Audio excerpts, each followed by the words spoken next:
Bang bang! For today's video nga pala ay napayaya si aking baby Kes na manguha daw kami ng kanyang kakainin na Indian. At eto nga mga kabeng-beng, kasama nga pala namin ng kanyang pinsan na si Marites. Talaga naman may hawak pa talaga siyang timba for the goal. At dito nga mga kabeng-beng, nagsimula na nga palang manungkit ang aking baby Kes.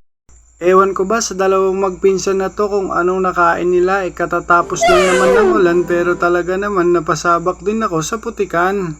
Talaga namang napakatibay na itong dalawang magpinsan, timba pa talaga yung lalagyan. Eto nga napalipat na ang aking baby Kiss kasi madalang daw ang pinagkukunan niya. Yun nga napaturo pa nga ang kanyang pinsan, dun daw marami sabi niya. At eto nga pala mga kabeng-beng, nakakalipat na pala sila ng pwesto. Tignan nyo naman ng aking baby Kiss, nakakaawa ng tignan. Putikan na daw ang kanyang tsinelas. Ewan ko ba naman sa dalawang ito kung bakit anong naisip nila. At dahil matulungin ako na nga lang yung manunungkit mga kabeng-beng. Nakakaulan na naman kasi sa may part na yan mga kabeng-beng. At dahil cameraman ko na ang aking baby Kiss, eto at kung ano-ano na ang pinaggagawa niya sa may camera. At eto nga mga kabeng-beng, pauwi na kami pero napakaputik pa rin ng daanan, tapos balak pa nila akong iwan. Ewan ko ba sa dalawang ito pagkadami-dami ng kinuha, ewan ko ba kung isang barangay ba o tatlo lang kaming kakain dito. Talaga naman sasakit yan namin dito pag naubos to. Usapan pa nga nila maggigisa daw kami ng alamang. Talaga naman mapaparami ako ng kain, mahilig ako sa may alamang tapos napakadaming sili mga kabeng-beng.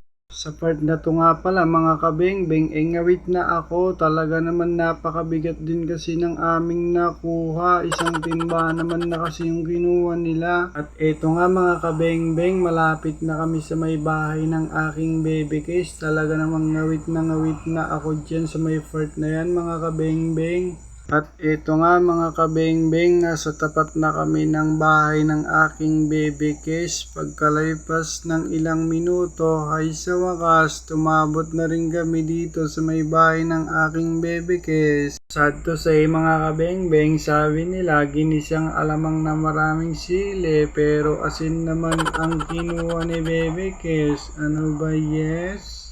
Eto nga mga kabeng-beng, nagbalat na rin ng aking baby Kiss ng kanyang kakainin. Natatakam na daw kasi siya. Ito nga pala yung kinuha namin kanina mga kabeng-beng. Like and share naman ako mga kabeng-beng. Thank you.